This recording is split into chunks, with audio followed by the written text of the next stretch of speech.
الحمد لله رب العالمين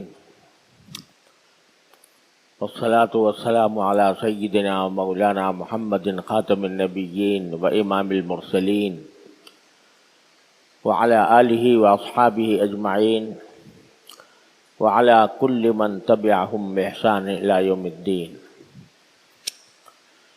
أما بعد،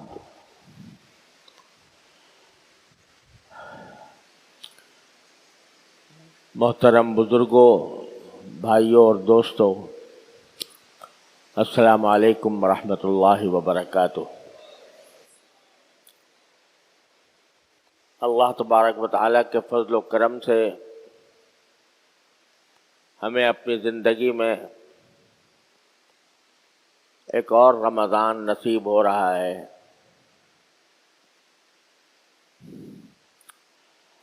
اللہ جل جلالہ نے اپنے بندوں پر کرم فرمانے کے مختلف عنوانات رکھے ہیں، اور یہ رمضان المبارک بھی اللہ جل جلالہ کے کرم کا ایک عظیم عنوان ہے،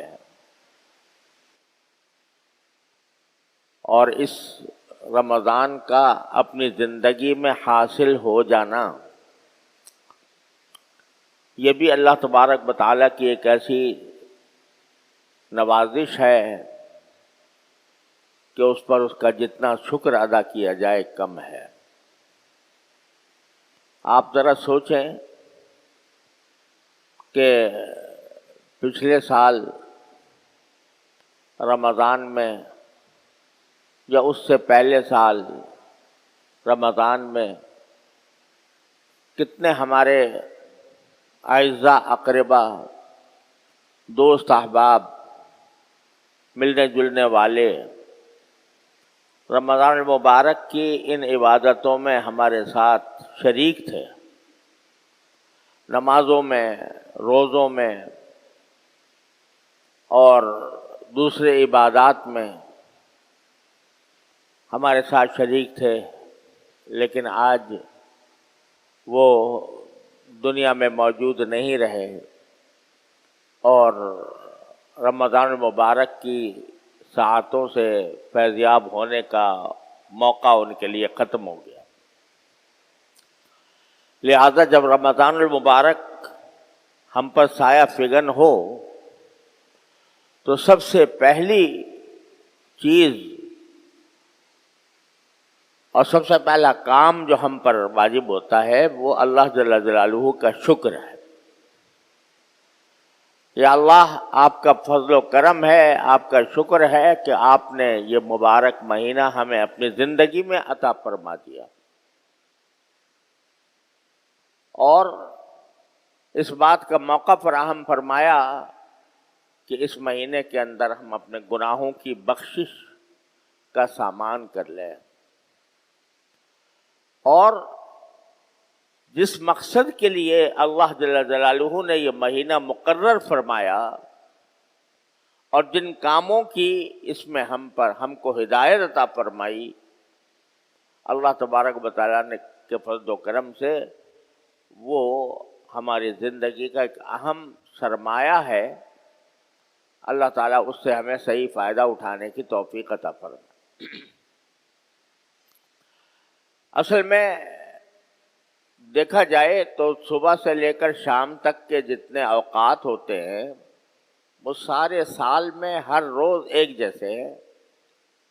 سورج نکلتا ہے، بڑھتا ہے، دھوپ ہو جاتی ہے، شام ہوتی ہے، سورج غروب ہو جاتا ہے، رات آ جاتی ہے۔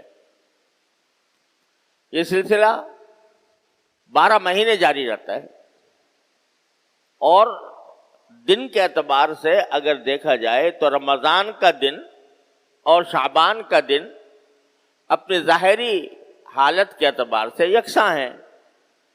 وہی سورج نکل رہا ہے، وہی غروب ہو رہا ہے، وہی دھوپ آ رہی ہے، وہی رات آ رہی ہے۔ یہ سارے ظاہری حالات کے اعتبار سے سب برابر نظر آتے ہیں، لیکن اللہ جل جلالہ بعض مرتبہ اپنے غافل بندوں کو اپنی طرف متوجہ فرمانے کے لیے اور رجوع الی اللہ کا ایک موقع فراہم کرنے کے لیے کسی خاص دن کو، کسی خاص مہینے کو، کسی خاص عشرے کو اپنی طرف منسوب فرما لیتے ہیں، نسبت عطا فرما دیتے ہیں کہ یہ میرا مہینہ ہے، یہ میرا دن ہے، یہ میری رحمتوں کا دن ہے، یہ میری برکتوں کا دن ہے، یہ میری برکتوں کا عشرہ ہے، یہ میری برکتوں کا مہینہ ہے۔ تو اس نسبت کی وجہ سے اس جگہ میں یا اس زمانے میں اللہ تبارک و تعالیٰ کے فضل و کرم سے ایک خاص تقدس پیدا ہو جاتا ہے، اور اللہ تعالیٰ کی رحمتیں اور برکتوں کا ایک نزول اس میں عام دنوں سے زیادہ ہوتا ہے۔ جیسے آپ نے دیکھا کہ بیت اللہ شریف ہے، اگر ظاہری اعتبار سے دیکھو تو عمارت ہے، وہ بھی پتھر میں کی عمارت ہے، اس کے اندر بھی ویسے ہی پتھر لگے ہوئے ہیں، ویسے ہی سیمنٹ لگا ہوا ہے جس طرح عام عمارتوں کے اندر ہوتا ہے۔ لیکن جب اللہ تعالیٰ نے فرما دیا یہ میرا گھر ہے، اپنی طرف اس کو نسبت عطا فرما دی، یہ میرا گھر ہے، تو وہ اگرچہ کچا اگر دیکھا جائے، پلاسٹر بھی نہیں ہے، رنگ بھی نہیں ہے، لیکن اپنی طرف نسبت فرما دینے کی وجہ سے اس کا حال ایسا ہو گیا کہ ساری دنیا کے مسلمان پروانوں کی طرح اس کی طرف جاتے ہیں، اس کا تصور کر کے ایک کیف محسوس کرتے ہیں، اس کے تصور سے دل میں ایک تقدس کی پھواریں پڑنے لگتی ہیں۔ اسی طرح یہ رمضان ہے، مہینہ تو عام جیسا ہے، صبح شام ویسے ہی جیسے گزر رہے ہوں گے، لیکن اللہ جل جلالہ نے یہ فرما دیا کہ یہ میرا مہینہ ہے، اپنی طرف نسبت فرما دی، تو اس کے تقدس میں، اس کی برکتوں میں، اس کے لطف میں، اس کے کیف میں کہیں سے کہیں اضافہ ہو گیا۔ کیوں فرماتے ہیں یہ نسبت کہ یہ میرا مہینہ ہے؟ یہ اس لیے فرماتے ہیں کہ ہم لوگ اپنی 11 مہینوں کی زندگی میں اپنے دنیا کے کام دھندوں میں، صبح شام کی مصروفیتوں میں اتنے محو رہتے ہیں کہ براہ راست اللہ تبارک و تعالیٰ کے ساتھ تعلق کرنے کے جو کام ہیں وہ پیچھے رہ جاتے ہیں۔ تجارت ہو رہی ہے، اس میں لگے ہوئے ہیں، ملازمت ہو رہی ہے، اس میں لگے ہوئے ہیں، اور دنیا کے دوسرے کام دھندوں میں، روزی کمانے میں، بیوی بچوں کے ساتھ اٹھنے بیٹھنے میں، اگرچہ یہ سارے کام جائز بھی ہیں اور اگر حسن نیت کے ساتھ کیے جائیں تو عبادت بھی ہے، اور اللہ تبارک و تعالیٰ اپنے فضل و کرم سے ان پر بھی ثواب عطا فرماتے ہیں، لیکن ایک ہوتا ہے براہ راست اللہ جل جلالہ کے ساتھ تعلق قائم کرنا، اللہ تعالیٰ سے لو لگانا، اللہ تبارک و تعالیٰ کی طرف رجوع کر کے اپنا ایک بندگی کا رشتہ اللہ تبارک و تعالیٰ کے ساتھ قائم کرنا کہ اللہ میں بندہ ہوں، آپ میرے پروردگار ہیں، اے اللہ میں بندہ ہوں، آپ اب میرے پروردگار ہیں، میں آپ کی عبادت کرتا ہوں، آپ کی بندگی کرتا ہوں، اپنا سر نیاز آپ کی درگاہ پر، آپ کی بارگاہ میں جھکاتا ہوں، اور اپنی پیشانی آپ کے بارگاہ میں ٹیکتا ہوں، اپنی عاجزی کا اظہار کرتے ہوئے، اپنے تذلل کا اظہار کرتے ہوئے باری تعالیٰ کی بارگاہ میں حاضری۔ یہ ایک ایسی چیز ہے کہ جو انسان کو اپنے پروردگار کے ساتھ مضبوط رشتہ قائم کرنے کا فائدہ عطا کرتی ہے۔ ساری دینی دوڑ دھوپ میں کہہ رہا ہوں، دینی دوڑ دھوپ یعنی جتنی بھی عبادتیں ہیں، علم حاصل کرنا ہے، بعض کی مجلس میں جانا ہے، معلومات دین کی فراہم کرنا ہے، اور دین کے احکام سمجھنا ہے، یہ ساری دینی دوڑ دھوپ، اس کا جو اصل مقصد ہے وہ کیا ہے کہ بندے کا اپنے اللہ کے ساتھ رشتہ قوی ہو جائے، یہ ہے مقصود۔ قوی ہونے کے کیا معنی ہے کہ میں اپنے پروردگار کو ہر وقت اپنے پروردگار سے جڑا رہوں. جب مجھے کوئی حاجت درپیش ہو میں اپنے پروردگار سے مانگوں یا اللہ میری یہ حاجت درپیش ہے, اپنے فضل و کرم سے میری حاجت پوری فرما دیجیے. جو انعامات اکرامات اللہ تبارک و تعالیٰ کی طرف سے مجھ پر ہو رہے ہیں تو میں اس کے اوپر شکر ادا کرتا رہوں. اے اللہ اپنے فضل و کرم میں آپ نے مجھے نعمت عطا فرما دی. اے اللہ آپ کا فضل و کرم ہے کہ آپ نے مجھے دنیا اور آخرت کے فلاں فلاں کاموں میں مجھے کامیابی عطا فرمائی. اے اللہ مجھے فلاں چیز کی ضرورت ہے, میں آپ سے مانگنا چاہتا ہوں. اللہ جل جلالہ کے ساتھ تعلق اور اس کے ساتھ رشتہ کبھی ہو جائے, یہ ہے ساری دینی دوڑ دھوپ کا حاصل. اور یہ کبھی کرنے کے لیے یہ زمانہ آیا ہے, رمضان کا مہینہ, کہ ایسا لگتا ہے جیسے باری تعالیٰ فرما رہے ہیں کہ اے میرے بندو, غافل بندو, کہاں بھاگے جا رہے ہو؟ تھوڑے دیر کے لیے میرے پاس آ جاؤ اور میری بارگاہ میں حاضر ہو جاؤ. اپنے اور کام دھندے تھوڑے سے ملتوی کر دو, ان میں کمی کر دو, ضرورت کی حد تک رکھو, لیکن اس مہینے کے اندر مجھ سے تعلق جوڑ لو, مجھ سے تعلق کبھی کر لو, مضبوط کر لو. یہ ہے پیغام رمضان کا. اس لیے اس پیغام کو سمجھنے بات یہ نہیں ہے کہ صرف روزہ رکھ لیا اور تراویح پڑھ لی, گرتے پڑتے تراویح پڑھ لی, دل چاہ رہا ہے نہیں چاہ رہا ہے, سستی ہو رہی ہے لیکن پڑھ لی. بات صرف اتنی نہیں ہے. بات کیا ہے؟ یا ایھا الذین آمنوا کتب علیکم الصیام کما کتب علی الذین من قبلکم لعلکم تتقون. تمہارے پر روزے اس لیے فرض کیے گئے ہیں اے اللہ کے بندو, روزے اس لیے فرض کیے گئے ہیں لعلکم تتقون, تاکہ تمہارے اندر تقویٰ پیدا ہو. روزے کا اصل مقصد کیا ہے؟ کہ بندے کے اندر تقویٰ پیدا کرنا. تقویٰ کیسے پیدا ہوتا ہے؟ کہ آدمی روزے میں اگر یہ سوچے, یہ سب سوچنے کی باتیں ہیں, اپنے دلوں میں بٹھانے کی باتیں ہیں کہ جب رمضان میں روزہ رکھے ہوئے ہے, الحمدللہ اللہ تعالیٰ کا فضل و کرم ہے, بڑی نعمت ہے کہ روزے کی اللہ نے توفیق عطا فرمائی. مگر یہ سوچے کہ میں کیوں کھانے نہیں کھا رہا, کیوں پانی نہیں پی رہا, بھوک لگی ہوئی ہے مگر نہیں کھاؤں گا, پیاس لگی ہوئی ہے اور گھر میں ٹھنڈا پانی موجود ہے, کوئی دیکھنے والا بھی نہیں ہے, لیکن اس پیاس کو میں ٹھنڈے پانی سے نہیں بجھاؤں گا. کیوں نہیں بجھاؤں گا؟ اس لیے نہیں بجھاؤں گا کہ میرے رب نے, میرے پروردگار نے مجھے منع کیا ہے. ثم اتم الصیام الی اللیل, یہ فرمایا کہ رات آنے تک یعنی شام مغرب تک تم کھانے پینے سے باز رہو, نہیں کھاؤ نہیں پیو.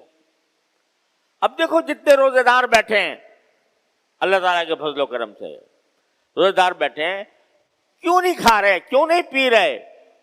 اس لیے کہ ان کے پروردگار نے منع کر دیا ہے, مت کھانا مت پینا. تو بھوک لگی ہوئی ہو, پیاس کی شدت سے حلق میں کانٹے پڑ رہے ہوں, لیکن کوئی مجھے اگر صحیح معنی میں مسلمان آدمی ہے اس کو کہے 1,00,000 روپے لے لے اور روزہ توڑ دے, توڑے گا؟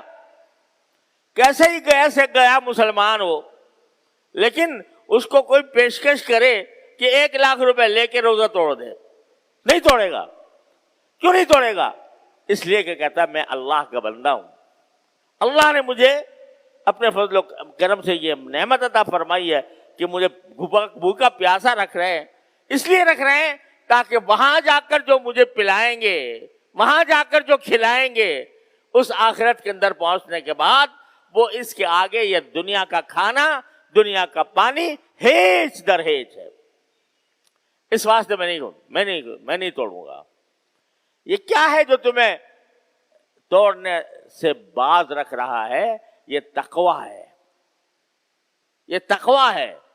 کہ میرے اللہ تبارک و تعالیٰ نے مجھے روک دیا، میں نہیں رکوں گا، میں روزہ توڑنے والا نہیں ہوں.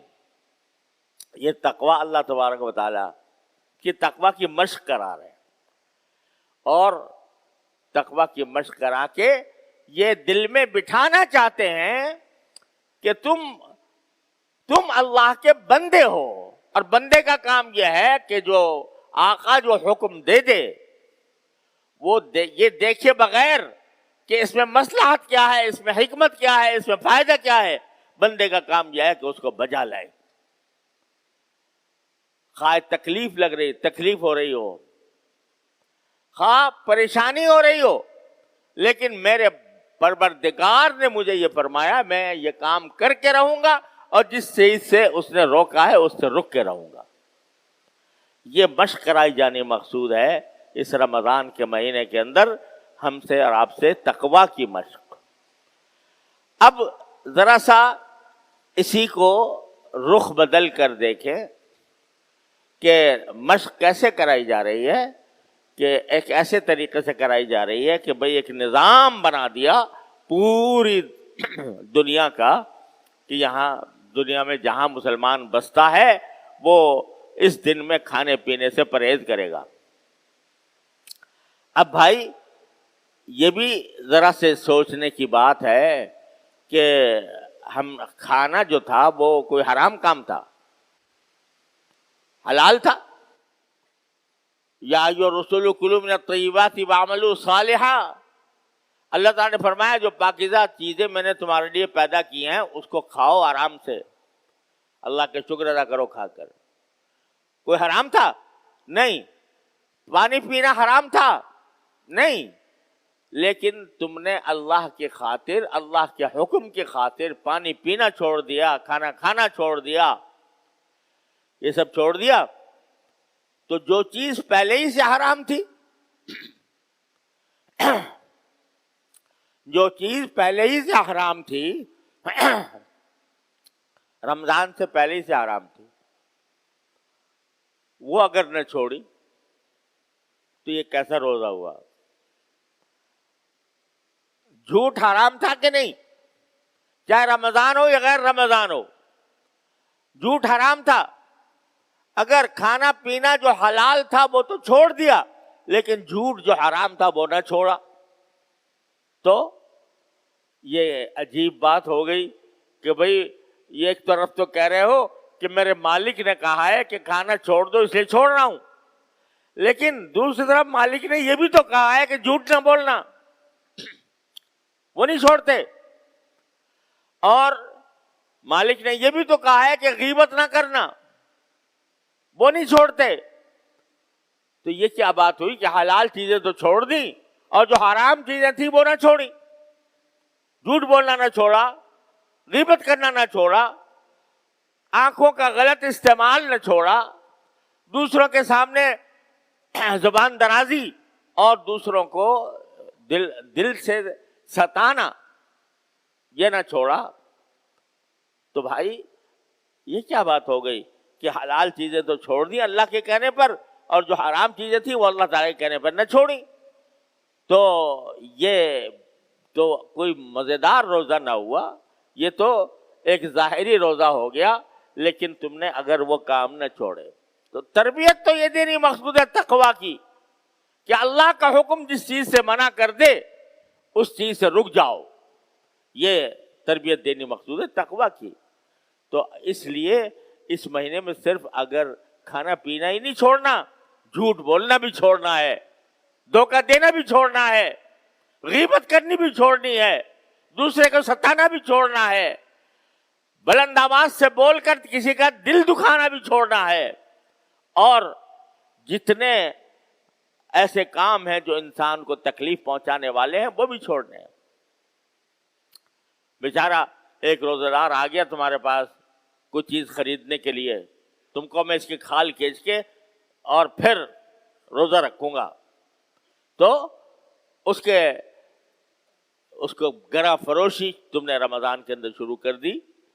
تو یہ کوئی روزے کی حقیقت تم نے نہ سمجھے. لعلکم تتقون، تقوی کے لیے پیدا یہ مہینہ لایا گیا ہے، لہذا اس سے چھوڑو. یہاں تک کہ رسول کریم سرورت عالم صلی اللہ علیہ وسلم نے فرمایا کہ اگر اس مہینے کے اندر کوئی تم سے لڑائی جھگڑا کرنا بھی چاہے، لڑائی جھگڑے پر آمادہ ہو جائے اور تمہارے سے کوئی لڑائی جھگڑا کرنا چاہے تو کہہ دو بھائی میرا روزہ ہے، یعنی میں تمہاری اس لڑائی جھگڑے میں شریک نہیں ہونا چاہتا، میں فریق نہیں بننا چاہتا، میرا تو روزہ ہے. کیا معنی روزہ ہونے کے؟ جب میرا روزہ ہے، کھانا پینا میں نے چھوڑ رکھا ہے، تو لڑائی جھگڑا کیوں نہ چھوڑوں؟